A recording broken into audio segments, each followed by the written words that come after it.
Yo, Laurent, Yo, how you doing? what's going on? What's going on? How you doing? Amazing, wonderful, splendid, Hmm. upbeat. How are you doing? Yeah, honestly, all of the above. I didn't know we were gonna be in the same category with all those words, those synonyms, you know. Mm, What has you so jolly? Did you go to church today? I see. Not necessarily that. Today was it was a good day, a good reflection day, Mm. right? Uh, Uh, Reflecting on your wild predictions. Wild predictions, wild night out. Mm. Yeah, reflecting on all of that, right? And You realize that life is a series of ups and downs, Series highs and of red card. lows, right? Happy moment, disappointing moment. Uh, but what can you do, right? You keep moving forward. Mm. Yeah, like you guys are doing at the moment, right? Yo, CJ, yo, yo, how you feeling? I'm good. I'm doing all right. Um, we got a I, lot to talk sorry, about. I don't want to cut off Laurent, but his little gospel fucking, we don't want any of that this pod. Oh, We don't you don't want? we don't All want right, we don't all want right. any eighth place energy in this pod. What do you mean? So wait, we want what? Second place energy? I Sure, know, yeah, yeah, yeah. We'll I know. take second place energy. Yeah, y'all familiar with that? That's your little sweet spot with your little cushion, your One, second place cushion and your second place participation trophies. Yeah, man, absolutely, get comfortable, get comfortable. We gonna bring that energy tonight if you want. absolutely, absolutely.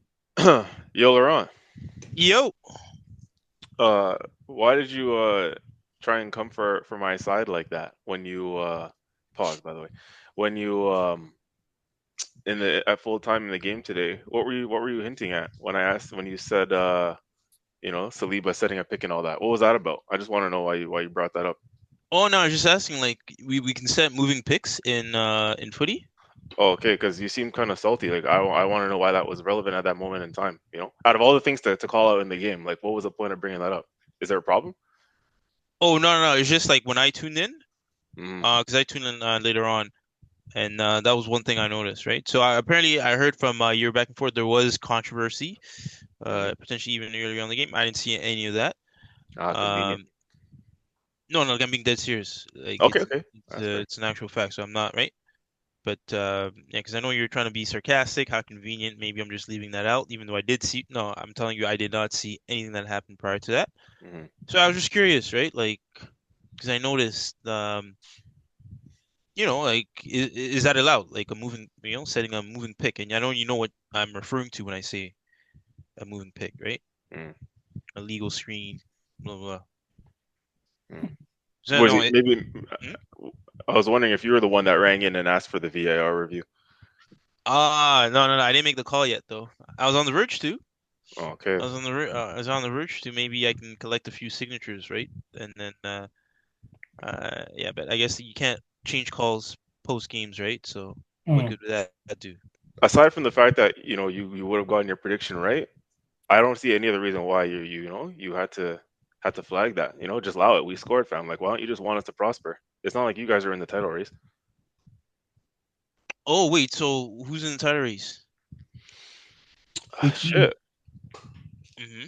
At this point, even yeah, Liverpool, Arsenal, and even probably another team from London that starts with a C, but it's not Chelsea. I'll tell you Mm, that. right. And wait, how many games into the season? We're six in. 6 games. Okay, and then Yeah, season six out of what, 38?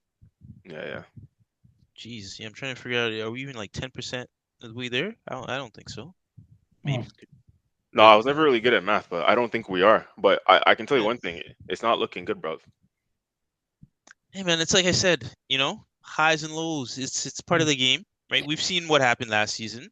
A team even like City, I forgot how far off they dropped off, and this was middle of the season. And suddenly they came back, resurfaced, and I think they could have finished easy second at that point. And they came from what spot? Right, what was that low? Mm. think probably the same spot we're at now currently, right? So So, they could have finished second, but what place did they finish in the end? Just remind us.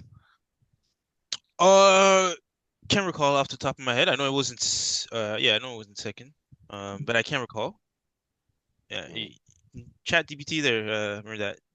Nope. Oh, I'm You just help us looking out. at the Premier League table. I don't need ChatGPT for that. Ah, okay, okay, okay. Where did Chelsea finish? Okay, okay. But yeah, no. So like I said, it's still early on, boys. Congrats on the Lonely in the W. basement, huh? Sorry? Lonely in the basement. Yeah, actually, I'd say more so the seller, but either way, yeah, it's lonely, just like it is lonely, being a club with two Champions Leagues, right?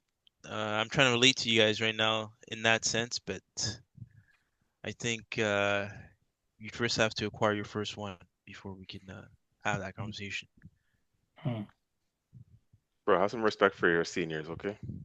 Uh, seniors in what in Champions League winning titles, or what department are we? I don't know, bro. Like Nottingham Forest has European trophies too, you know. So I wouldn't get all gas. Where's Forest? You know what I mean? So The those non-enforced fans, were they are they that were they alive, most of them, to witness that? The current ones. I'm not sure, but I can tell you this much: Ah, Chelsea's. This is why I say respect your seniors and your elders because Chelsea was born in like what 2004. Fam, the history is still accumulating. The history is still building. Fam, your trophy okay. cabinet is getting there, but it's not Yeah, quite at the level of a certain other club in London. So have and some respect still. I can You say know? I was part of that history. Yeah, yeah. I was there. Congratulations, Yeah, I was there to witness, to live it, right? Hmm. congratulations, Hmm. congratulations. Just let, like I said, just let us know when you guys are accumulating, but just let me know when you're there, you're caught, you're at the table, yours is gold. You know what I mean? The Champions League table. Yeah, Listen, yeah. I can give you guys a free invitation if you guys want to the Champions League table. Well, you have to be in the competition first in order to be given to give out invitations. And you guys only just got back in it this year. And not cheat your way through it. Whoa, whoa, whoa, whoa, whoa. Bro, we won the competition twice. Talk Yeah, about yeah. being in the, yeah, yeah, That's what I'm saying. But so did Forest. yeah. Okay. Well, we won it like, when is that? 2019, 2021, around there, right? That's when we Is won it, that right? that? Do you know, as a Chelsea fan, what year you won it? I was gonna say the first step is to know what year you guys won it. Yeah, like around one of those, like either 2019, 2020, or 2020, 2021. Hmm. Yeah. That's embarrassing. Yeah, but it's kind of hard when you have to remember multiple dates. Hmm. So, yeah, Mehrdad, forgive me. what arrives first? Laurent's recollection of when his side won the Champions League or his kit? Is there an option for neither? Oh yeah, none of the above. Yeah, that's always an option on the multiple None choice. of the above. Mm, right, right. No, it's cute. It's cute. But I mean, listen, I got all night for you guys, this back and forth. But I'm pretty sure the people at home have a podcast. They're waiting to hear. They're waiting to hear the breakdown, right, of your fantastic win. And I'm actually curious to hear how you guys analyze it, right? And the critical points, and what your interpretation is of that. So Hmm. yeah, Mehrdad, take us away. Um, I like that segue, Laurent. I like what you did there. so like I previewed before the pod with the fellas, Laurent and CJ. Um, I'm gonna take 5 minutes just to give a little rant about the PGMOL. Not just from an Arsenal lens, from a football fan lens. Um, VAR was introduced to this game to help clear and obvious errors. Hmm. Clear and obvious. There's no wrong interpretation. Like you can't interpret clear and obvious any like clearer than clear and obvious. It's either offside or not offside. Not that your toenail is offside, so it's offside. That's not what the rule of offside was intended. If you're fully ahead of the last player, you are offside, not your toenail, not your elbow, not your shirt, not your ass. You have to be fully in an offside position. Is it handball or is it not handball? Did the whole ball cross the line? Did the whole ball not cross the line? The point of VAR was not to go back and try to take away goals. to try to take away penalties. The point of VAR was when 2 seasons ago, when Bruno Guimaraes out of nowhere came out of nowhere and elbowed Jorginho in the face. That is a clear and obvious mistake. That is what VAR was brought in for. To come in and be like, hey, referee, you're facing the other way, and this player just elbowed him in the face. That is a dangerous play. Not to try and be like, oh, there's no ill intent in that. Oh, so someone elbowing someone else in the face, there's no clear intent for trying to harm someone? This weekend and every single weekend, I know we try not to talk about VAR and we try to be positive. We try to just give you guys the banter between the three of us. But this weekend was abysmal. First, with the Salah handball, which some people say he didn't touch the ball, but some people say he touched the ball. Your hand is in a unnatural position. We've seen that call given many times. Wasn't given, not a problem. Then we come to the Arsenal game, and I unfortunately was unable to watch it. I had to go back and rewatch it from beginning to end. That penalty that Gyökeres won, that's not a clear and obvious mistake. Last season, CJ, I know you'll recall this moment, and I think maybe Laurent, you'll recall this. When Saliba got the ball first and he followed through, it was still given as what? A penalty On João Pedro, right? on João Pedro. Yeah. You can still win the ball first and foul the player. You still have to be in control. You can't just slide and then all of a sudden bring your cleats up and be like, ref, I got the ball first. That's not how it works. You have to be in control. Nick Pope was not in control. Any angle that you see, Nick Pope was not in control. It doesn't matter that he hit the ball. He was not in control of what he was doing. He was taking the man down. And to have a referee on the field make a call, which is not a clear and obvious mistake, to have it overturned, whether this was against Chelsea, whether this was against Liverpool, heck, if this was even against Wolves, we've seen them get some abysmal calls against them. I would have been livid because that's not what the intent of VAR was. And I genuinely hope, I mean, our outreach isn't that much, but I genuinely hope fans from all fan bases in UK like stand up and say, this needs to end. Like I would gladly take those days when a player was offside and the referee missed it and it would be a goal because we know it's just in the moment you celebrate it and you don't need to turn around and be like, fuck, is this gonna go to VAR? Like, can I just celebrate? Can I not celebrate? And then you kind of have like a half-ass celebration. And then when the referee points after the VAR check, then you have your full celebration. That's not what the intent of VAR was. And honestly, it's ruined it. It has actually ruined it. It's ruined the game that we all love, and it's made it into a joke. And I know we don't typically go into this, so I do apologize for all this. It just really bothered me. This entire first 5, 6 games, there's been such terrible calls, and it's abysmal. It's terrible. But on happier news, Gabriel, super sub Mikel Merino, 2-1 to the Arsenal.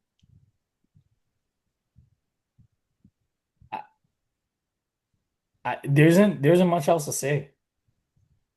There's not much else to say. This was a must win. This was an absolute must win game. And they did it. They fucking did it. Don't from rewatching the whole game, Eze had 2, maybe 3 chances to bury it in the first half. If I'm not mistaken, Trossard as well. And Trossard in those type of positions on the left coming in, he buries those every single time. Like it should have easily been 3-0 after the first half, easily. But again, like we always say, fine margins. I think I showed you guys a photo between Pep and Arteta. Same number of wins, but Pep has like 10 trophies. Arteta has maybe 1. Down to the fine margins. Uh, Last thing I want to say is I do like the fact that with the squad depth that we actually have, that we're being cautious with Saliba.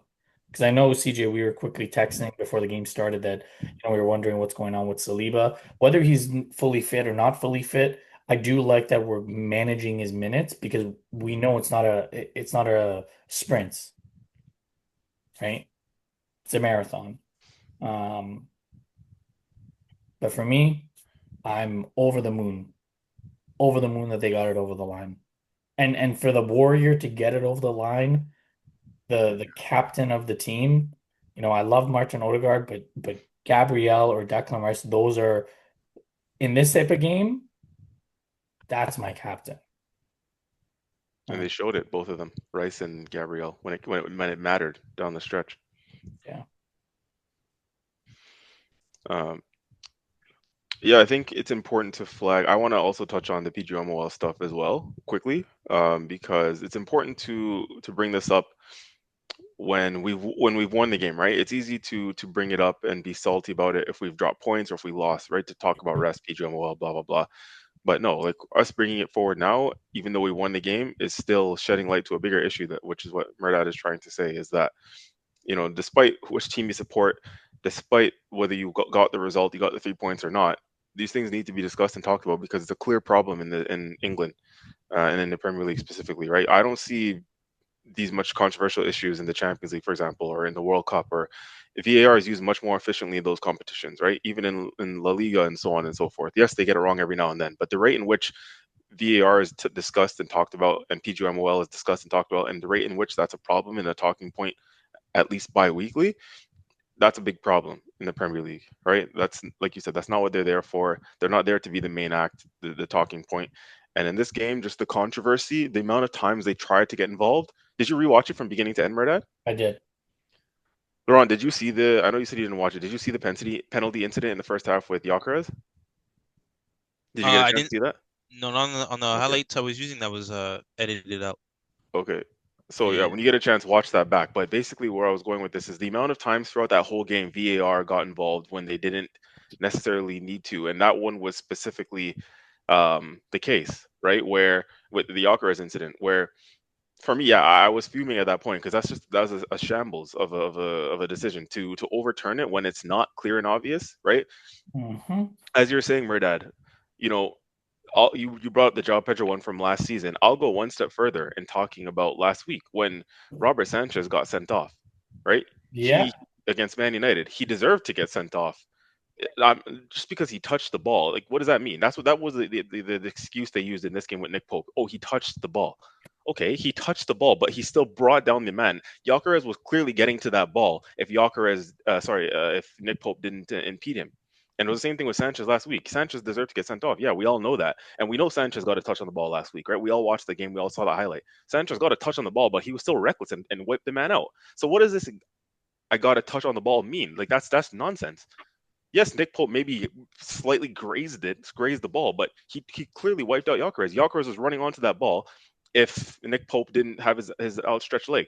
You know what I mean? So it's just that's the inconsistency we're talking about, and we just ask for consistency week in, week out, and this is the bullshit that they're coming with. So it's funny you referenced the João Pedro one from last season. We just have to look back to last week in the same similar incident where one call was made, another wasn't. You know what I mean? So that type of fuckery is happening. Mm, Yeah, I'm seeing it right now, and he gets it with his right foot, right? So he's Yeah. saying he gets the ball with his right foot, but and then barely. Because imagine Gyökeres um, goes down. If Gyökeres doesn't goes down, he's getting onto that ball, Yeah. right? So like it's just, and again, is that the referee made the okay? If it's let's say the referee didn't make the call on the pitch, right? He says it's no penalty, whatever. At that point, maybe you say okay, clear and obvious, right? But the referee made the call on the pitch. That is not a clear and obvious quote unquote error to you to really dig and investigate and overturn that whole situation. It's not. You know what I mean? Just like yesterday in the Liverpool game, and I think it's important to bring that up as well because we're not going to come from the perspective of salty Arsenal fans because Liverpool still lost the game. You know what I mean? So if they won the game or if they got a point off of that, we can no one would probably give us a prayer to if we're complaining about it today, saying oh they got a point or 3 points because of that. No, they lost the game, but I'm still going to bring it up because again, it's important to highlight these issues that could have cost Palace, who fought well and credit to them, deserved the 3 points in the end, right? But That's again shambolic. How do you're reviewing that? How do you review it and still get it wrong? You know what I mean? Like you're looking at that. The clearly his ball his hand changes the trajectory of the ball slightly, but it still does. How do you review that and still get it wrong, and then say ironically, "Oh, it's not clear and obvious for us to overturn." What? You have the benefit of a video review. How do you not? Anyways, Yeah. I just thought it was important to bring that up specifically. To be honest with you, and I wanted to piggyback on what you were saying, Mehrdad, because again, yeah, it's not us coming from both those results went our way in both of those games. We won the game, Liverpool lost, but we should not shy away, regardless of the results. Shouldn't shy away from the fact that these issues are very concerning and they're a problem. Just look at was it last season or 2 years ago when, um, oh my gosh, Luis Diaz's goal against Spurs was called offside, Yeah, yeah, yeah. and they came back and they said we fucked up. And I don't know if you guys remember, they said at the broadcasting, because it came out after the fact, they told all the broadcasters do not talk about it because of how poorly they fucked that decision up. Mm, If you're making all these mistakes, like, does the FA not give a fuck about the product that they're putting out? Surely there has to be something else. Surely the Premier League as a whole has to be like, hey, Howard Webb, you're fucking shitting the bed. Like, what are we doing? Like, genuinely, what are we doing here? He was brought in for clear and obvious mistakes. These are not clear and obvious mistakes. Why are we getting involved in, like, tit for tat things?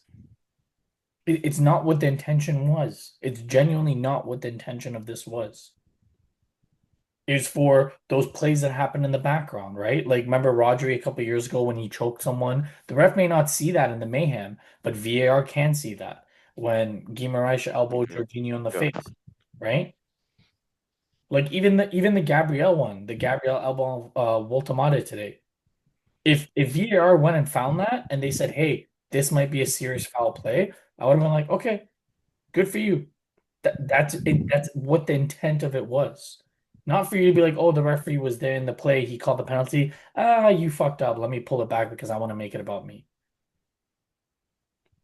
Sorry, just at that because it's really getting bad. It's getting really bad. hmm A football standpoint. From an Arsenal standpoint, I mean, like you said, everything worked out in our favor, so we can be happy about it. But you were we're a football podcast first. We all love watching the game. We all spend countless hours watching any game that we can watch, right? hmm So it's not a matter of us just saying this from an Arsenal or a Chelsea lens, right? We're talking about it from the product that we love to watch. And it's getting worse every single fucking year. So, but CJ, what did you think of the decision to not start Saliba? Yeah. So getting on to the game itself. First of all, okay, I want to say, mind you, the game, the 3 points was deserved. And when we were down in the first half, I was like looking up to the heavens, like, bro, like how? It just, it was completely against the run of play. We did, say we did 10 things right in that half, right? 10 out of 11. The one thing we got wrong, or the one error we made cost us, and that was a mascara mistake. Now, hindsight is 2020. But we did say before the game that, why is Saliba not starting? It's not something I said during game or even in my other group chats, right, with people that I was discussing with. Why is Saliba? I said it before the game, and the fact that he was brought on at halftime means he was clearly fit enough to start, right? That's my thing and my impression is if you're fit enough to make the bench, you're obviously fit enough to play, right? Because you have to pass fitness tests and whatnot. So if you're good to make the bench, or you're good to play.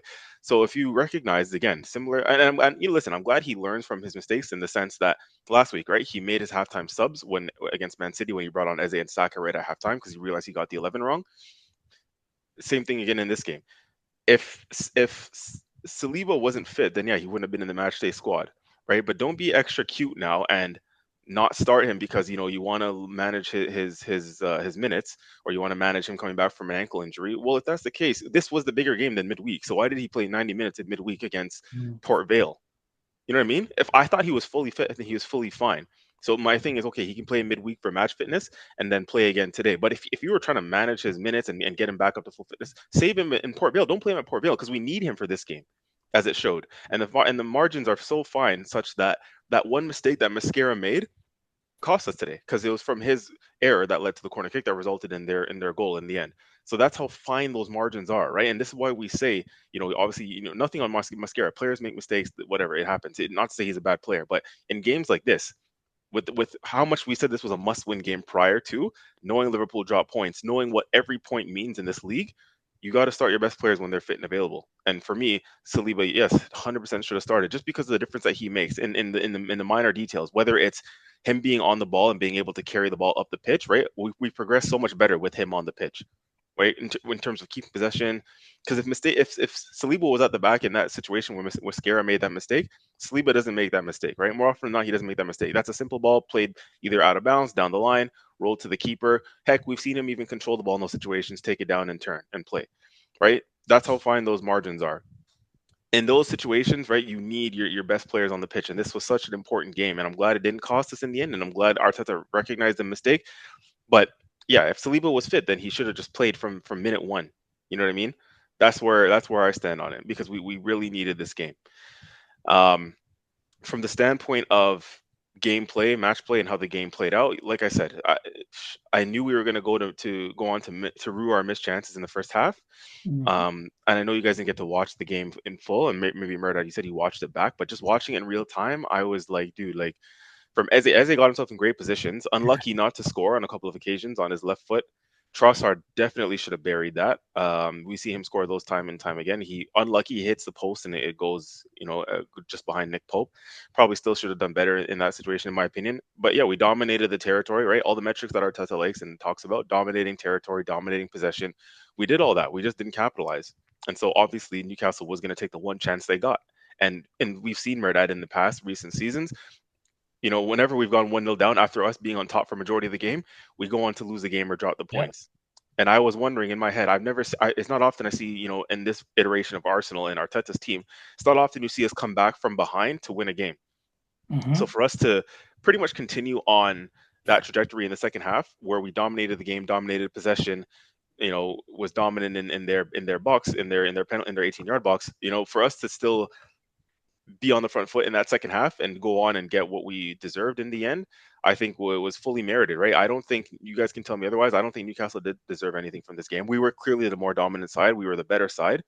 Yeah. He did make the right substitutions. Again, Odegaard came on, credit to him, got the assist and played a beautiful through ball into Lewis Skelly. Did a couple nice touches.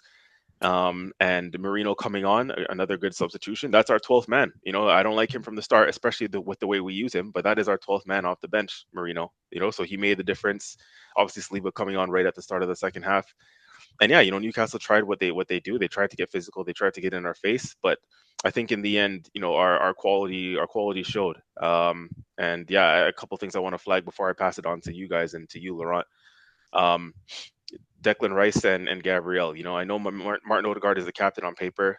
Funny enough, even Bukayo Saka is the vice captain on paper. But for me, the captains of this team, the leaders of this team. No disrespect to those guys because we love those guys as ballers, right? Saka and Martinelli. But for me and for most guys, Rice and Gabriel, I love those guys, man. I mentioned them as pillars of our team. If we're going to go on to have any success this season, they're real staples and pillars on this team, and not just with what they do on the field, but vocally, right? You can see their character. Gabriel's character, he knows he made that mistake in the first half. If you guys saw Volta that guy's goal, right? Gabriel went down way too soft, right? It was barely any hands on his back. Gabriel went down easy. I think in the end, Gabriel will tell you afterwards that, yeah, I was looking for a foul there. For him to go on, that's the kind of character he has. For him to go on and get the winner in the end after that shows his heart, shows his determination, right? Declan Rice the same, wanted to get us back into this game. Beautiful assist for the first goal for Marino's header.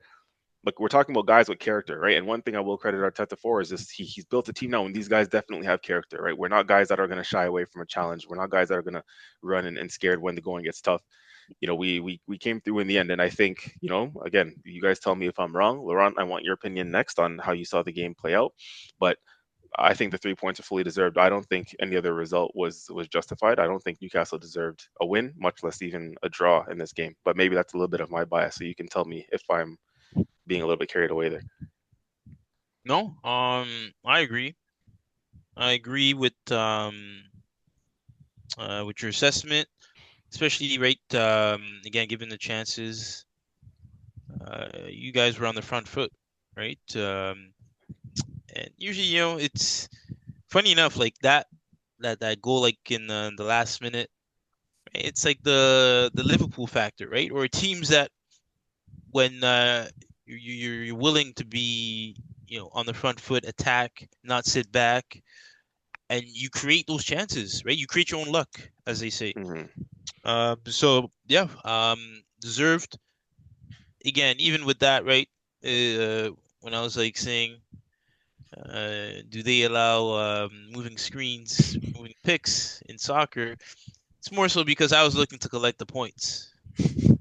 And I realized at that point that 3 weeks in a row, again, pointless. yes, yeah, pretty much. So you can tell what my motivations were in saying that. But other than that, yeah, well deserved. Hmm. I applaud you for being honest. Word, it's called class. You should try it. Never.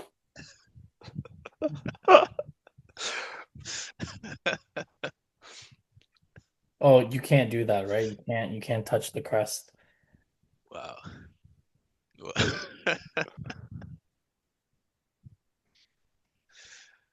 Uh, That's called CLASS, the capital SS.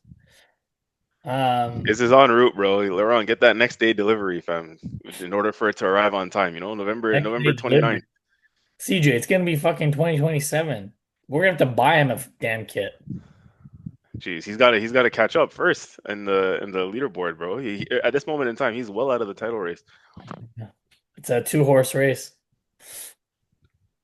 Um, a team that's been out of the title race for the past, I don't know, 3 years, 3.5 years. Manchester United. Oh, yeah, probably way longer than 3 years too. Um, I'm just trying to be, I'm trying to do what Laurent said, have some class, you know. Mm, They have history, so I want to give them some respect. mm. We were talking about the other team in London. I probably wouldn't say that, but we'll get to them. Um, they have struggled against Brentford. I think the last like 3 or 4 times that they visited Brentford, they haven't won. There's a couple of 3-0 losses. There's a 4-1. This one was a 3-1 loss. Benjamin Tesco did get off the mark. He will not have the 007 like CJ's Player of the Year, Florian Wirtz. Mm. Um, but yeah, a 3-1 loss is we know we quickly chatted about on the WhatsApp. Graham Potter was sacked effective immediately, and Nuno Espirito Santos is taking over. So his first match is tomorrow. Um, is Amram next? Oh yeah.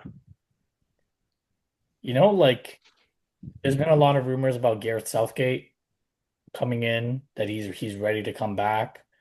And to be honest with you, I'm making the same exact face as you, CJ. If I'm a United fan, I do not want Southgate getting anywhere near this team.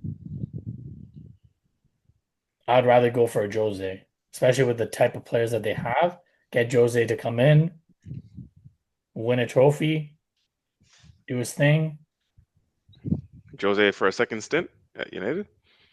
I mean, he had the best record post Alex Ferguson. wait, isn't that guy going to Benfica? He's already there, yeah. Oh yeah, fuck, what am I saying? Mm. What the fuck? That water is getting me good. It's been a good It, day. Give it, you a it is give you a water, break. I swear, it is water.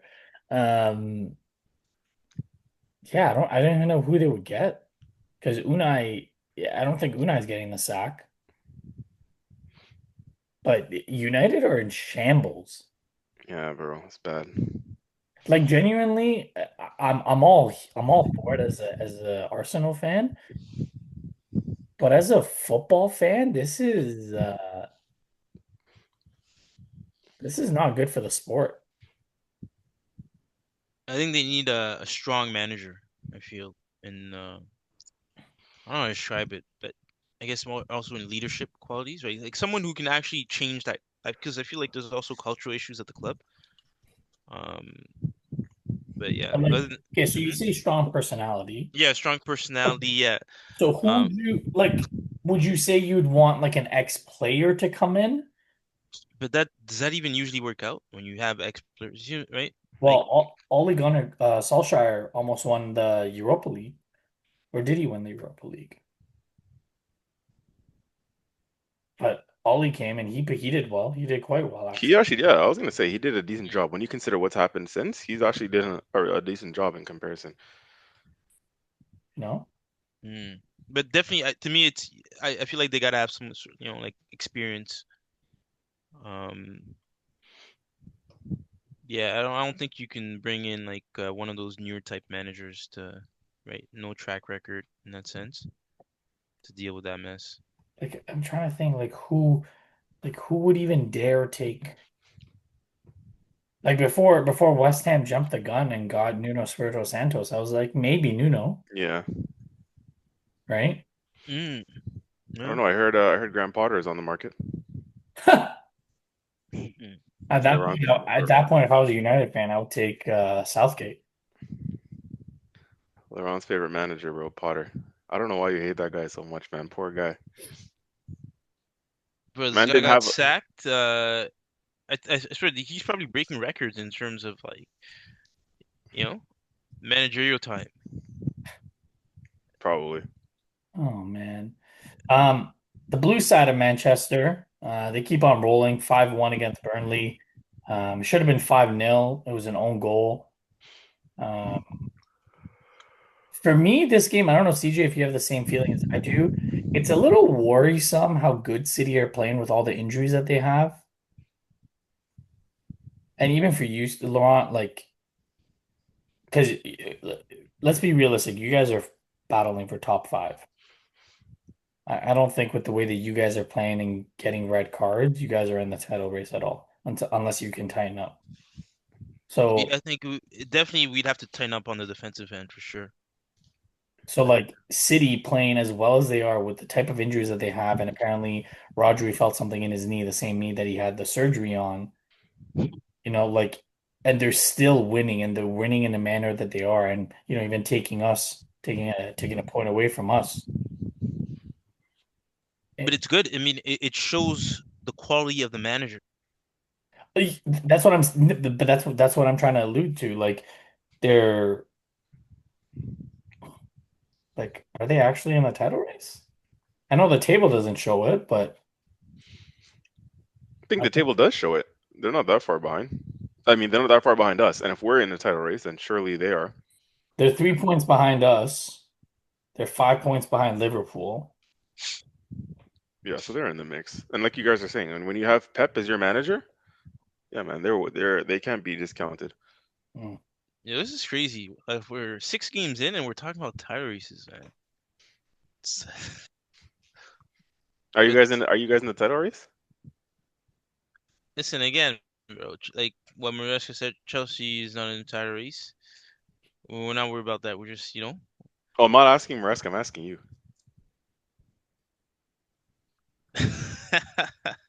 Hey, with chest. Come on. uh, I'll say this much: it's too early. Oh my gosh. It's What? too early. You're worse than CJ when he It's fucking hyped everything up and then he said draw. Bro, say what you That's what I'm saying. Like you can't be too early. Centurions, potential Centurions, and then say it's too early. It's You too would have early. had to have said that you're in the race I know. from I match day know. one. I know that mathematically there is a way to calculate at what point during the seasons or campaigns that are the seasons are pretty much settled. And this is not the point, is what I'm saying. It's too early. So, let's allow like at least when they say Christmas time, usually you can get a good picture, right? Around there. Bro, from match day one, when you said you guys are gonna be Centurions, your answer should not be nothing but yes. You know what I mean? None of this too early shit. Yes Oh, should be your answer.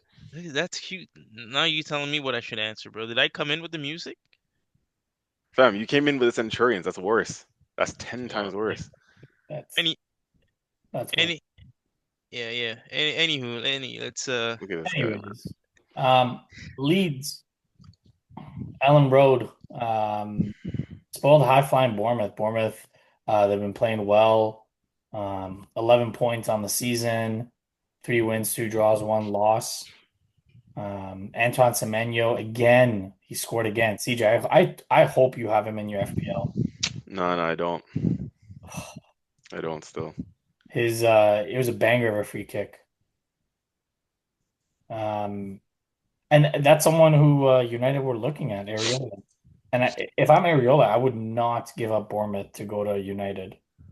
Like I know it's obviously a step up, respectfully, to all Bournemouth fans, but I would not the way that United's organization is right now. Unless I love United, I would not be going there. CJ, quick question: Mm. would you have taken Semenyo over Madueke for the same price? Jeez. Again, this is with the benefit of hindsight.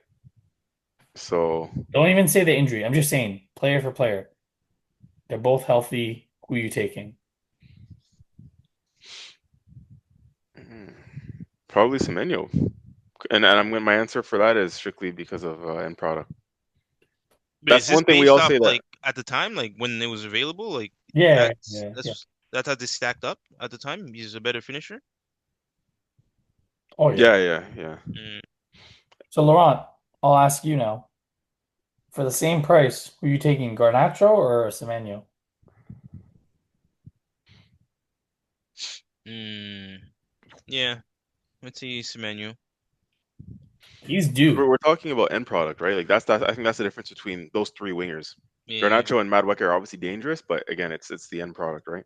Yeah. He's due for a big move. He is due for a big move. Um, You know what? I can think like I don't. I hate to say this, but I think I can see him going to like a Spurs. I You know? hope not. Because him and Kudus on each wing, that'd be fucking dangerous. Yeah. I really hope not. I mean, they got Javi Simons there, they got Brennan Johnson, Kulusevski. I don't think he's gonna go there. Um, I actually think he might end up at United, I don't know. It's a tough one to call. you know, or he might go abroad. You never know. Might go Chelsea, bro. Chelsea signs bare wingers. Yeah, Chelsea signs everyone that they can. If you're breathing, Chelsea will sign you. Um, game of the weekend. Well, you could say game of the weekend. Palace. Palace. I thoroughly enjoyed this game. Palace. They handed Liverpool what's been coming, what the inevitable has been. Yeah, for real. You have been getting 13, 14 minutes of extra time, 7 minutes of extra time when it maybe should have been 2 to 3 minutes. Back in the day, it was called Fergie time. Now it's called the Golden Boys. Whether you're City, Liverpool, whoever wins the Prem, you're going to get this time, whether you deserve it or not. Um, and they got 7 minutes or 6 minutes, and in the seventh minute, ex-Arsenal Academy boy Eddie Nketiah. It had to be an Arsenal boy. Literally, it had to be an Arsenal boy that did this. He he scored and he sealed the fate. He sealed the fate for Liverpool. You saw Arne Slot lose his mind, go up to the fourth official, say, "Hey, we played 1 minute extra time." It's like, bro, are you really talking? After this, you know, first 5 games of the season, are you really talking about what minute they scored? And then you're gonna come in your presser and rip into your player? Again, we talked about it. He is right. What he said, I rewatched it a couple times. He is absolutely right. But when you have a team of 6 new players that are gonna be, and they're your players, and you're gonna rip into them like that, like CJ, you said you kind of liked it because Arteta is usually really nice. And then, we've seen in the Netflix documentary that when he gets into the clubhouse, he rips into them. Frimpong's still a young player. He's still learning the league. Okay, is that who he called out? Because Yeah, he didn't say a name in the presser, if I'm not mistaken. But I yeah. was trying to figure out which player he was talking about. Frimpong Mm. on his wing. Like, you can't do that. You can't do that. Do what? Call a player? Not like that. He knows. He knows who it is. Wait, how do you know it's Frimpong? Are you just Because that's the side that they scored on. That's the side that the cross came in from. If you go back and watch the goal, because he, he said a player was waiting for the counterattack, basically, right? So they decided correct. to go high up the pitch. Correct. He's talking about Frimpong. Yes. Allegedly. Sure, allegedly. Whether it's Frimpong, whether it's anybody else, when he goes into the clubhouse, he's gonna rip into that player. And we all know how the era of social media works. It's gonna get out. And it's not a good look. Like if I'm the core captain group, I'm gonna go up to Salah and be like, what the fuck are you doing? Let us handle it internally. You don't need to do that. It's again, we're not it's not game 36 that you can do this. It's game 6. So now every single other player, if they make a mistake, they're gonna be hesitant. They're gonna be like, oh fuck, am I gonna be next? Am I gonna be the next person that's gonna get reamed? And then you know how the media is in the UK. They're gonna overanalyze everything. They're gonna pick. They're gonna choose. They're gonna say, "Oh, was Slot talking about this person? Was he talking about this person?" Right? And the intention goes away from being all about the performance to about a storyline that doesn't need to be there. And this is the man management that I was talking about Slot. He does not have it, and I'm all for it. I'm all for it because it's gonna prove my point. It's gonna prove my point that he is not a good manager. So I don't know whether you guys agree with me, you guys don't agree with me, but for me, he he fucked up. He got that decision wrong to, speak about his player like that.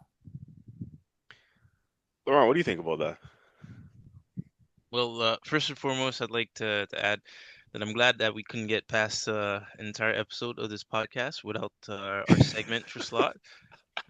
Um, yeah, so thanks for tuning in. Right, I know for those that are listening at the moment, we got you. But other than that, I will say, I agree. I agree with Mehrdad's assessment, Whoa, right? whoa, That whoa, whoa. Can I clip that? You agree with my assessment. Yeah, Clip it. I'm surprised. hey man, like I told you, bro, I keep a level head. I do think, yeah, you Mm, for one, yeah, you shouldn't be doing that publicly. Um, right? At that point, your team, the club, right? It's almost like your family, right? You don't go and berate your family, right? Or deal with things that should be dealt with, right? Internally, on the public street, right? You always try to keep a good image. And yeah, in regards to the player itself in the run, right? Um, again, mistakes happen. It is what it is, right? The other team they capitalized on it. Mind you, is almost this close to not even being a goal, mm. given the VAR review, right? Um, but yeah, if you're Liverpool, you're still ahead, right? It's just a matter now of ironing these things out in the training ground. So yeah. Interesting. I'm surprised that was your position. I gotta be honest, mine is like slightly mm, different in the sense that like I think I understand the whole calling out your players in the public thing. If he Mm, was the first manager to do it, I would be like, yeah, not right. But we've seen more successful managers than him do it. Like Jose's done it plenty of times, calling out like specific players, right? At least Arne Slot in this case didn't call out a specific player. Jose and Conte, them type of managers, like they've called out players specifically by name in these post game pressers. For games like this, when you're emotional, you're in the moment. Yeah, not saying it's right, but you're emotional in your moment. You've dropped your points, or you've lost the game, whatever. Managers have called out players in the past. Again, not saying it's right, but there are managers who have done worse than Slot in the sense that they're calling out guys by name.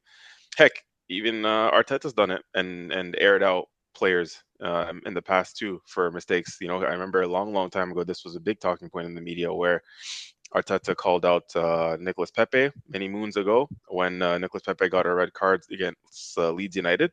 When Nicolas Pepe lost his head and Arteta called him out by name in the press conference post game. So for me, managers have done it in the past. They probably managers will do it going forward. And for me, because again, yes, he said it, but he didn't call anyone out by name per se. Again, not saying it's right, but I just kind of I don't think this becomes a talking point because he won't be the first to do it and he won't be the last. So it kind of is what it is. You just move on from it. Fair enough. Game that we're definitely not going to move on from. Hmm. The Academy Boys. The bankroll. I swear Chelsea's bought like 90% of Brighton's team, and they continue to lose. Every year, Chelsea continues to lose to Brighton. You might as Hmm. well just buy their whole organization so that you can fuck around with the money, and instead of having 74 charges, you can be up to Man City's 115. You Hmm. can outdo them. 3-1. 3-1. You got to spank. And a red card. And a red card. Which I red context card or context matters, and red especially in card this or game. not, you would have been spanked. No, no, no. That's now you're just talking out of your ass, Red bro. card or not, you would have been spanked. So, Talk, okay, give me your talking assessment. talking out of your ass. Give me your assessment of the game. Well, first of all, like red card justified, yes or no? Yes. That's the starting point. Yeah, I think yeah. He deserves to get sent off. Yeah, he deserved to get sent off. Apparently he touched the ball before, slightly, but it was the contact after that caused the player to fall over, and that's what was decided on. So I believe even when he was reviewing it, he didn't even factor in the initial touch on the ball that Chalobah had made. But yeah, So, was Laurent, just for the context, because you always say context matters. Last 10 games against Brighton since 2021 to present, Chelsea have a 3-win, 3-draw, 4-loss, and a goal differential of -5 against Brighton. Ju- Again, I'm just spitting facts. hmm So, what was your assessment of the game? What did you think of the Centurions? Man, oh man, I got many things to say. The first one is that before any of the wonders that we can do on the attacking side, that defense has to tighten up. That has to get fixed. It's becoming a heavy liability, unreliable, um, game in and game out, right? And funny enough, man, it's almost like, yeah, you're putting yourself into these positions at this point. Um, and yeah, Chelsea, we're making it hard on ourselves. Mm-hmm. I think truly, like we are making it harder on ourselves. Um, so yeah, I mean, the manager needs to figure out how to deal with that. I know Tosin, I believe he's out on injuries, right? So he can't play.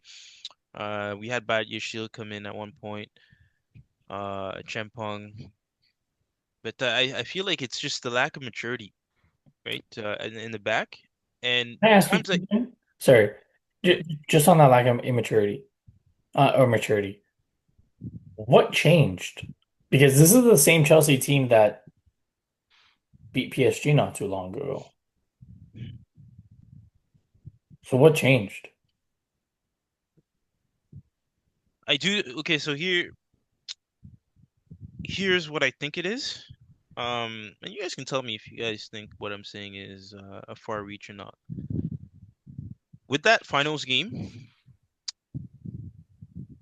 I think it is easier to come in one game and lock in Hmm. than, than it is, right? Game in, game out, week after week, and Hmm. keeping that same level of focus throughout, right? Hmm. Consistently. Um, and that to me is what I feel separates, right? Like, and even the fine margin, it's those things is eh, just like having the experience, right? And guys on the squad key guys, right? Experienced guys. And to me, the last guy that fit that role, especially in the defensive line, was a guy like Thiago Silva. there you go, Thiago Silva, the Brazilian. Yeah. And it is crucial. It is crucial. I see it with Liverpool. You have Van Dijk's, right? You guys, Saliba, and then even Gabriel. Hmm. And truly, it's guys like that that even when you have a guy like Mascara that comes in, but at least he's guided there, right? Like in the back. And for us, we currently don't have that.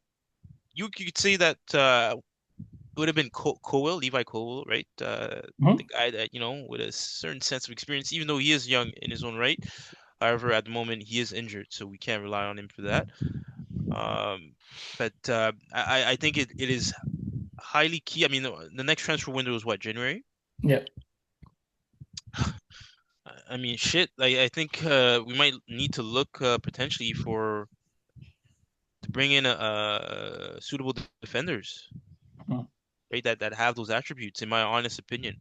Because if these players don't get their act together, then this could be truly a mediocre season on all fronts. So Yeah. yeah. My thing was with Chelsea was the fatigue factor, right? And all jokes aside, right? All jokes, all banter aside, from a strictly like analysis based point of view, the reason why for me Chelsea was not going to be able, and again, like you said, it's still early. Obviously, they could still technically be in a title race and maybe go on to down the stretch in the race and whatnot. But for me, the reason why I didn't have Chelsea in the title race in the beginning of my predictions at the beginning of the year, the reason why I only had Chelsea for top four was for that fact that you mentioned, Laurent. Consistency week in, week out. The difference of playing cup competitions versus Premier League, a full 38 game campaign.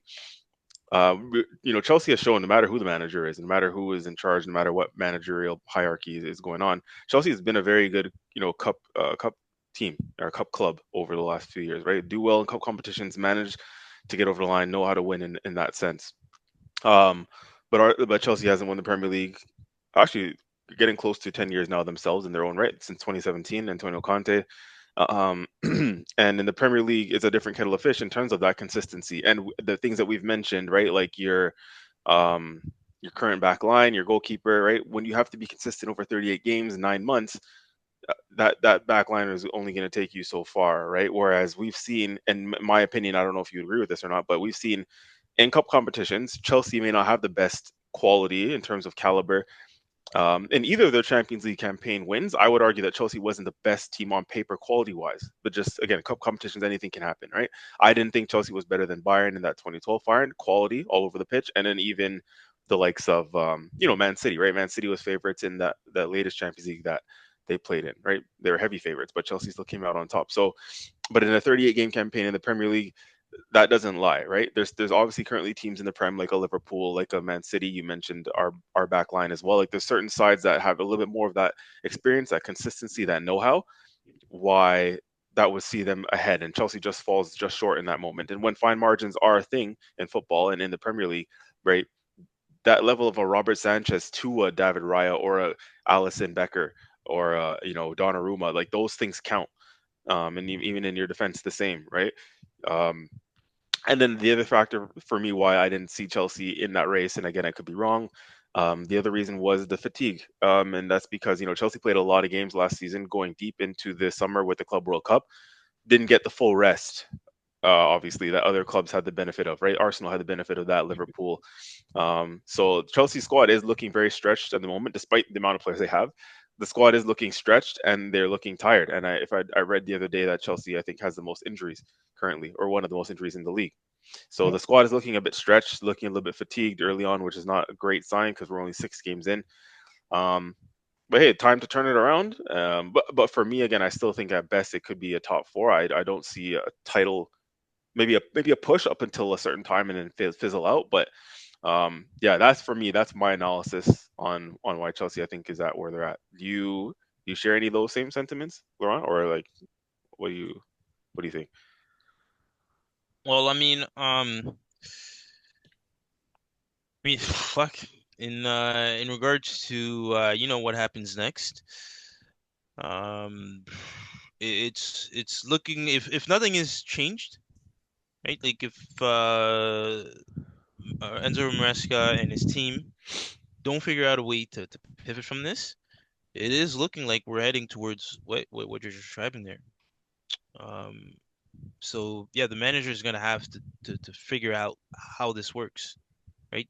Given the factors that you've laid out, right? The lack of rest, the lack of personnel in the back line, right? Then at this point, I think from a managerial standpoint, you're looking for a manager that has adaptability, almost like what Pep Guardiola shows, right? You're dealing with a depleted roster, injuries, but somehow, some way, right? You still have the ability to conjure up a bit of magic and create something, right? So I think that's what's going to be needed for us until we can get like personnel, right? Maybe at the next transfer window, we have to figure out a way to survive. And if title contending is still in the talks, we have to clinch and gain as many points until that window comes about. Well, Um, not to, honestly, not to jump the gun too far ahead, but funny enough, I believe, if I'm not mistaken, your next game is against Liverpool at the Bridge. yes. I'm Yes. pretty sure all three of us on this podcast will be, wearing a Chelsea blue hat for that game. So, Hmm. um, yeah, that's one way you guys can definitely keep yourself in the mix and keep yourself relevant and keep yourself in the conversation, right? That would be a big statement if you guys can beat Chelsea at the Bridge. Sorry, beat Liverpool at the Bridge Yeah, next weekend, yeah, right? yeah, Massive statement potentially. So, yeah. yeah. No, that's yeah. I'd have to see because I know there's Champions League. Yeah, you guys are facing Benfica midweek.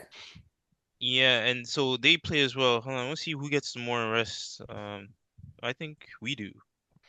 I think you guys played Tuesday, if I'm not mistaken. Yeah, we played. Oh no, we played the same time as them actually. So even rest actually. Yeah. But they're away in Turkey to Galatasaray. Are you guys home? Yeah, you're home. Yeah, you're right. Yeah, they are away. That's a So, difficult trip. so today, probably they're traveling today.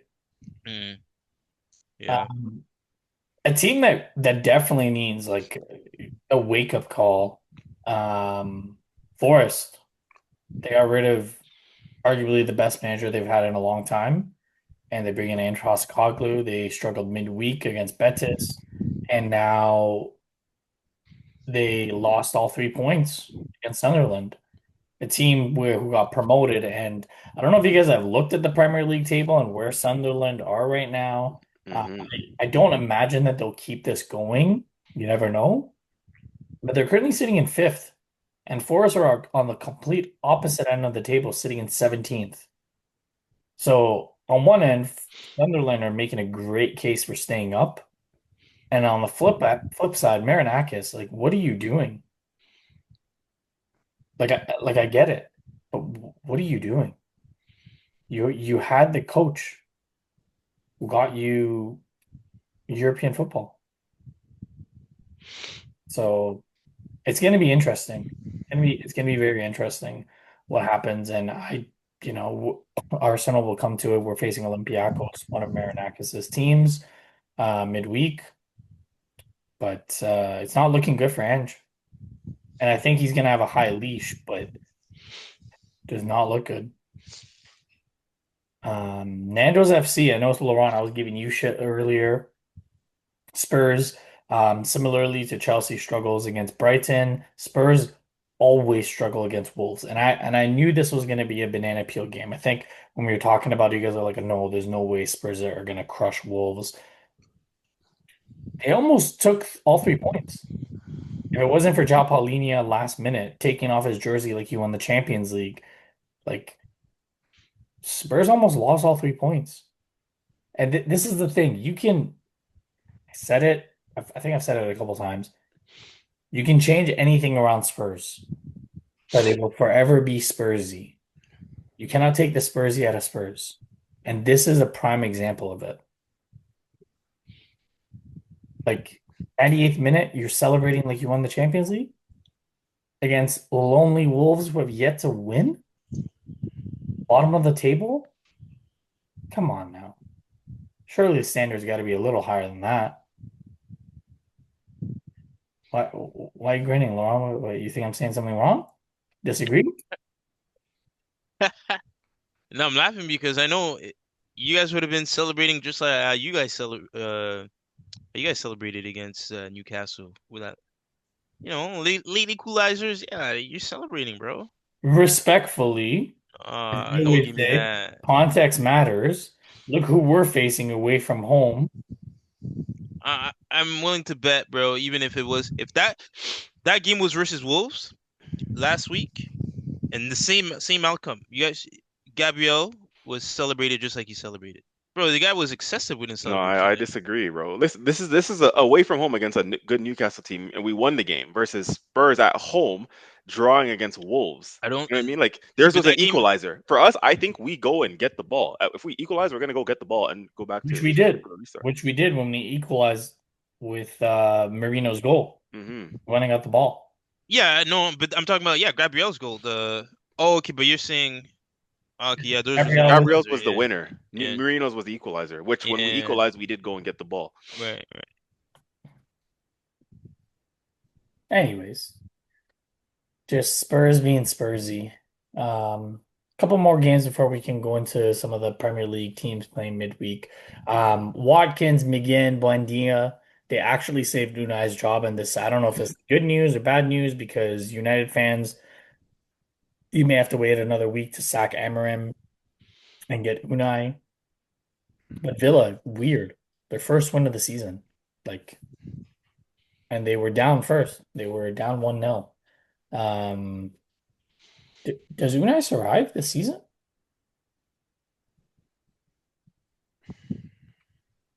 Does who? Unai.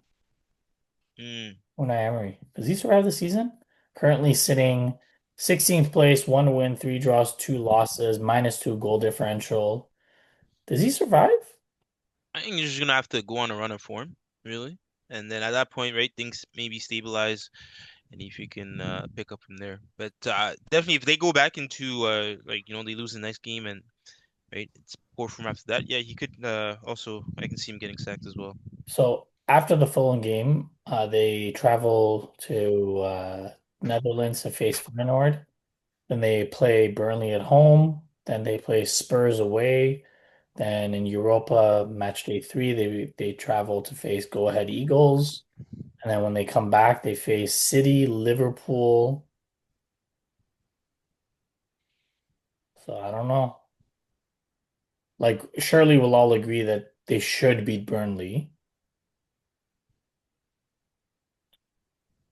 I don't think they beat Spurs. Maybe they can get a draw. City at home, Liverpool away. If they can get 1 point or 2 points, that's a success.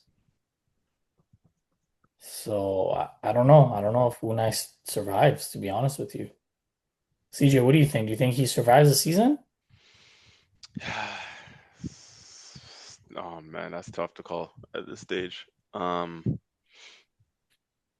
This result definitely helps. Because that's a big result for today. Does he survive this season? I'm just gonna gamble and say. I mean, I had them finishing fifth. I, I think yeah. I'm gonna say yeah. Just give him the benefit of the doubt. Okay. Last game of the weekend or match day. Everton faced West Ham with a new coach, the new manager bounce, Espirito Santos. We quickly chat about it. I don't see anything different than an Everton win at home. I think Jack Grealish is gonna keep under the lights. Only game tomorrow. I think he's gonna have a great game, and I think Everton win. I don't see anything else happening here. Yeah, I agree. Um, Just quickly, we'll spend a little bit more time on the Arsenal and Chelsea game. Liverpool, like we said, head to Turkey to face Galatasaray. Um, looking to bounce back from a tough loss. Bodo Glimt, welcome Spurs. Again, Bodo Glimt are a tough side. They showed it match day one, and I don't think Spurs get a result. I think if they walk away with a draw, it's a good result for them. Um, Man City travel to south of France to face Monaco. Mika Berith and Florian Balogun spoiler for Pep. You never know. Maybe the ex-Arsenal boys can do something and upset Man City. I think Monaco are sitting third in the Farmers League, so No, they're not first. I think they were first last time I checked. I guess they're in first now. no, but I checked like probably a week ago. I didn't check after No, they are in fourth place now. that. Oh, okay.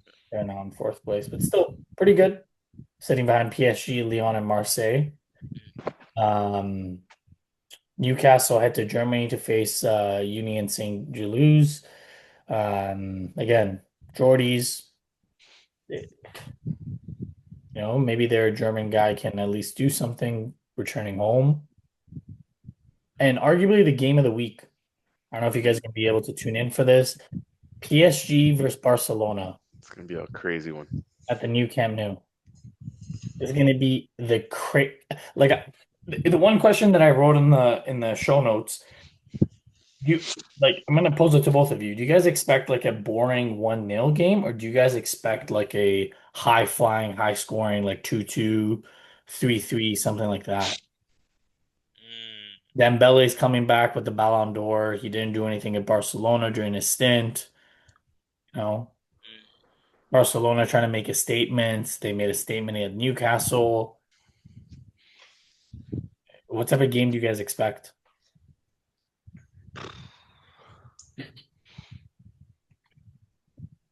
I can't see either team compromising their principles. So I think it'll be an attacking game on both ends. Like I think both teams are going to look to attack with their talent and quality going forward on the pitch. Mm. Could be a game for the midfield battles too, right? Both teams have fantastic midfielders. Um, so that could be a key one, a key battle there in midfield. But yeah, both are going to look to prove a point. Like you said, I think Dembele is going to want to prove a point. Luis Enrique returning to his old stomping grounds as well. So could be a high scoring, yeah, a high scoring one. Definitely, I think. Would you No, agree? Would you agree? yeah, no, I agree. I'd say if there's one manager that would opt to be more conservative, it'd be Enrique, um, as opposed to Flick. I don't know if you guys agree with that, but What makes you say that? I don't know. I just feel like Flick is more prone to being attacking minded, especially with the way they played last season. Keeping a high line, right? Looking to trap other teams offside. Very risky. Very, It very is, yeah. risky. Yeah. But to me, yeah, they're just trying to, win the ball. And in theory, right, the higher up the field that you win the ball, right, the quicker you start your attack, Mhm. right? So yeah, but overall should be a good game. Hoping for a good game. Laurent, coming to Chelsea. You guys welcome the Portuguese giants Benfica. So with Centurion out of the question, are you going to focus on Champions League, or what's your take? We're gonna focus on Champions League. Like, what kind of question is that, bro? Like the campaign is we're still early in the Premier League campaign, bro. We're gonna focus on Champions League. Like, come on, we're gonna focus on both. All right, to answer your goddamn questions, we're gonna focus on both. Um, and honestly, man, I'm gonna tune in very more so specifically like almost like a Mehrdad level with the pressers leading up to this game. To see truly right where this manager is at in terms of Hmm. new ideas and new solutions for what's going on, right? Because there's no way, bro. If he does absolutely nothing, I think we're gonna see the same emerging patterns, right? And again, putting ourselves into precarious positions on the pitch during the build-up that leads to higher chances of errors, right? So again, just shooting ourselves in the foot. So something has to change, and yeah, curious to see what he does next. Because at this point, it's all on the manager, in my opinion. Okay. Manager that got the subs right. Mikel Merino, Odegaard, Saliba. Um, I don't know if there's much to say about this game, CJ. His expectation is 3 points and nothing else Oh against the yeah, yeah. Coast. Absolutely. I don't think there's much more to say. Um, it'll be curious to know what he does with the lineup. That's what I was gonna ask you next. I was gonna be like, what type of okay, let me ask you, we did this last week too. What lineup do you want to see, and what lineup do you think we will get to see? Hmm. Interesting. I didn't have much time to think about this. I think you could start with Kepa in goal in this one, like rotating keepers. I know last year in the Champions League he stuck with David Raya pretty much all throughout, like even in the group stage. Mhm. Mind you, that time our backup keeper wasn't as good as what Kepa is now, right? Kepa's experienced. He's good enough where he can come in for a game like this, Olympiacos at home, with all due respect, and that's still adequate enough to get the job done. I think, right? Kepa's experienced enough. Um, so I start with a Kepa. I would start with a Ben White at right back, get him some more minutes. Again, that's another experienced campaigner, and he needs minutes. He needs to compete because we cannot keep running Timber into the ground, to be honest. So um, Ben White comes in. Wow, what do you do at center back? I mean, Hincapié is not fit. I don't think. Do you dare to go Mascara, Calafieri, Lewis Skelly? I wouldn't do that, and I don't think he's gonna do that either.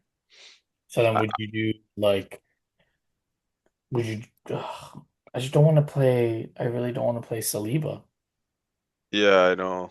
Or do you do Saliba Mascara and then second half take Saliba off, put on Gabriel? Gabriel, something like that. Yeah. You know I what I'm think. trying to say, right? Like Yeah, yeah. we can't run Saliba and Gabriel into the ground, but No. do you control their minutes a little bit? Start one, flip it, because Mascara has proven that he can play on both sides. Yeah, Mascara can definitely come in for this game. He can definitely come in for this game, and I think yeah, probably as you said, something like that. You start Saliba and Mascara because again, we have to be careful with Gabriel. Huh? Like he came back from a hamstring operation last year too, so we need to manage his minutes as well. So yeah, probably like a Saliba Mascara combination. I would say something like that. Lewis Skelly at left back. Your midfield probably looking at. I think you can play Zubamendi again. He didn't play full 90 today, so you can play him again. Mikel Merino is making a push to start. Declan Rice played heavy minutes. He's been playing heavy minutes recently. Had a tough game today at St. James's. So, and again, the manager loves Mikel Merino. I think you can play him maybe at a left eight. Again, I'm doing this off the cuff, right? I didn't have time to think Yeah. about this really. Mikel Merino, and probably honestly, Odegaard starts to get some minutes into his legs. Again, we Mhm. can't fully disrespect the competition, right? This is Champions League. We need the points. So you go with Odegaard probably, Mikel Merino, and Zubimendi type of midfield, the Real Sociedad midfield, basically. Your front three, maybe you can make a case for Martinelli to start. Um, see, but then again, we don't really have a backup striker like that, so it's almost like you got to play Gyökeres again. Because one thing I would have said is, if you want to give Gyökeres a rest, put Marino up top. And then Um, but then is this a game where you play Norgard, Zubamendi, Odegaard, and then put Marino up top, and then play Saka, Martinelli, and then at halftime you sub Gyökeres. Norgard, Zubimendi, Odegaard. So what? That means you're playing like both of the sixes that are playing together in this game. Are you playing a double pivot? Because remember, like the way we play is one is left eight, right? 1-6, left eight, right eight. I think So Zubamendi can do that left side. maybe I just don't see the manager doing it like that. You know what I mean? I think he's gonna want to stick to something a little bit more familiar. So then you Um, play Yeri, right? Do you play Martinelli down the middle and you play Yeri, or do you dare play Zubamendi and the Zubamendi, Odegaard, Yeri? a little bit more attacking. Mm, Like you're at home, right? Like you're at home. yeah, yeah. I'm gonna stick with what I think, and maybe what I would also do without too much thought is, yeah, Zubi in the six, Marino and Odegaard, and I'm gonna stick with a Yoker as up top just to give him some more, maybe hopefully he gets a goal. We're at home against Olympiacos. Can he get a goal? Um, just give him some more confidence, right? He needs a couple more goals, Gyökeres. His overall play has been better lately. Like his hold up play, he's running the channels, he's working really hard. He just needs a couple more goals. So I would probably give him a start and then take him off maybe after a bit, 50, 60 minutes. Trossard, Trossard could come in for him. But then what do we do on the right wing? I don't know if I want to start Saka in this game. but maybe he will because Saka again, he didn't play 90 today, but he needs maybe more match fitness. It's tough, man. It's a tough call. Like it's Champions League, like I said, so you don't want to disrespect the competition. You still need to put the points on the board. So do you start a Saka, take him off after 50, 60 minutes again? Something like that. Kill it in the Martinelli. half, right? Start strong, kill it in the first half. Yeah, yeah, probably, yeah. That's Right? probably Like, the that's what best they way to should do. Like if you're gonna start, like I wouldn't start Declan Rice, but I would do your midfield, but my front three would be um Gyökeres, Saka, Martinelli. Yeah. At halftime, I would put one Yeri at the right, Merino up top. Um, Trossard or something, or you keep Martinelli on. I would keep Martinelli on because I think he needs minutes. Maybe bring Yeah. in Norgard or like a Dowman, like play around with it. But this is one of those games where like kill it in the first half.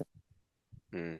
So Let's that not and let's not try and disrespect the opposition too much. Like how's Olympiacos doing in their domestic league right now? so, Probably top of the league as they always are in yeah, that the league. 4-1-0. Mm.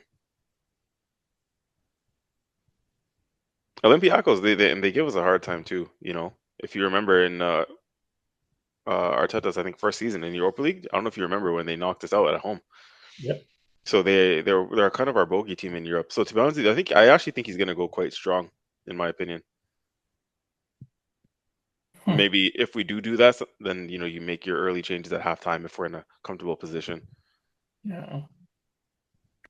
But hey, man, this is we want to fight on all fronts. There's no excuses either way, really. So coming to the predictions, Laurent, we've said it 3 weeks in a row, 0 points on the board. Um, let's start off with the Arsenal game. Laurent, what say you? Arsenal. Hey, CJ, I'm going Arsenal. Yeah, yeah. Arsenal. Laurent, Chelsea, Benfica. Chelsea. I want to say draw. Yeah, I agree. Actually, I think that one's gonna be a draw.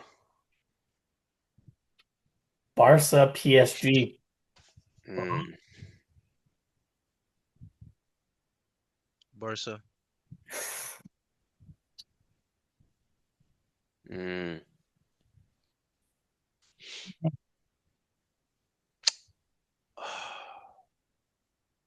Both teams score 100%. Is Lamine Yamal fit to play? He played this weekend, I think. So Okay. Hmm. Fuck.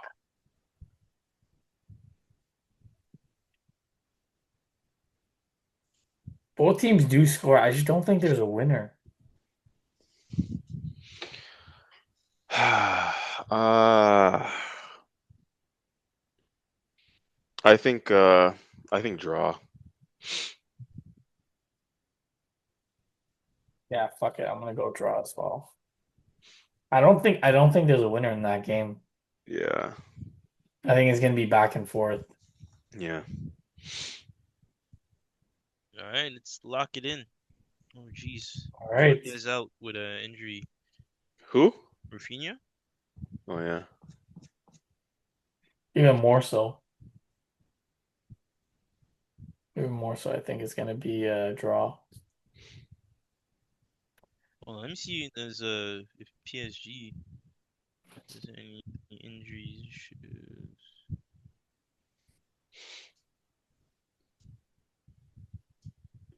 But when they last played on the 22nd, there's no way.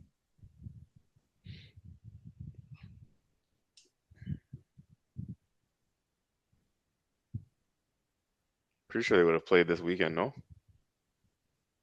Uh, oh Oh wait, wow. Dembele, Vitinha, is and Cavaskelia may not play. Dembele is out with a hamstring injury. Coming back on the 15th of October, apparently. And Desiree Doué out, unknown injury. And Barcola.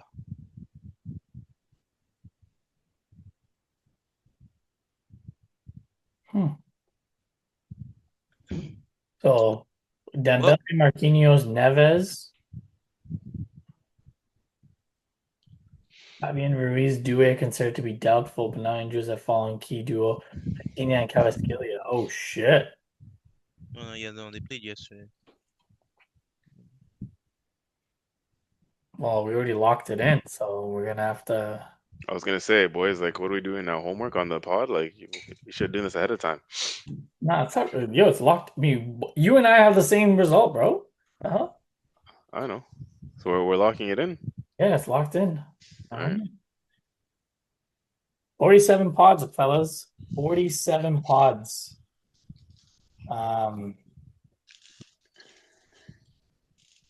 CJ, since it's fitting, you started it, you end it. Okay. Yo, Laurent. Yo. I hope you have a good week. Oh, And thanks. That's touching. yeah, man, I do. I hope you have a good week. I know the weekend wasn't the greatest. We've been giving you a lot of shit. This pod, we started off strong. Emptied the clip, Mm. and yeah, man, I just wanted to say sorry. After all the bullets have been let out, we didn't quite kill the animal while he's down, but I wanted to extend my hand and you know, and friendship and guidance, and pick you back up. After all those bullets. Oh, wow. Um, That's so sweet. Trust me, he would not return the favor, CJ. He would not return the favor. I know, but like you said, class, right? Hey, hey. We got it. I don't need any return favors. So yeah, man. I just wanted to say I hope you have a good week. You know what? From all jokes aside, too, Mehrdad, it was a great weekend for us. All the ops were down except for Man City, but shit, Spurs lost, Chelsea lost, United lost, Liverpool lost. Last minute winner for us. Like it couldn't have gone much better. It worries me for next weekend because we're facing West Ham. Worried? Yeah? Clip it. You guys can get my prediction from now, bro. We're winning that game. Whoa! Don't worry, bro. We're good. Yeah. Whoa! Are you winning the league? We'll talk. To be continued. There it is. There it is. That.